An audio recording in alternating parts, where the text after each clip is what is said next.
ஐயோ! சம்மர் வந்தாச்சு. ஆனா மார்னிங்ல பிரேக்ஃபாஸ்ட்டே சாப்பிட முடியலங்க. என்ன பண்றதுன்னு தெரியல. கவலையே வேணாங்க. நைட்டு மிச்சமான சாதம் தான் போதுங்க. இந்த ஹெல்தியான சாதம் கஞ்சி செய்யலாங்க. ரொம்பவே டேஸ்ட்டா இருக்கும். அதே ஒர்க் பண்றவங்களுக்கு கூட சரி, ஜூஸ் பாட்டில்ல ஊத்திட்டு போயிட்டு, எப்பலாம் பசி இருக்கோ, அப்பலாம் இந்த சாதம் கஞ்சி குடிக்கலாங்க. இப்ப இந்த சாதம் கஞ்சி எப்படி செய்யுதுன்னு பார்க்கலாமா? நைட்டு தண்ணி ஊற வச்ச சாதத்துல கொஞ்சம் சாதம் எடுத்து ஒரு பவுல்ல மாத்திக்கலாம். இது எதுக்கு மாத்திக்கினேன்னு அப்புறமா சொல்றேன்.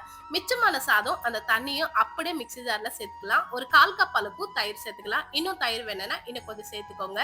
ஒரு சின்ன பீஸ் அளவுக்கு இஞ்சி, ஒரு பச்சை மிளகாய், 1/2 ஸ்பூன் அளவுக்கு ஜீரகம், தேவையான அளவு உப்பு சேர்த்து நல்லா ஸ்மூத்தா பிளெண்ட் பண்ணிட்டு ஒரு பவுல்ல மாத்திக்கலாம்.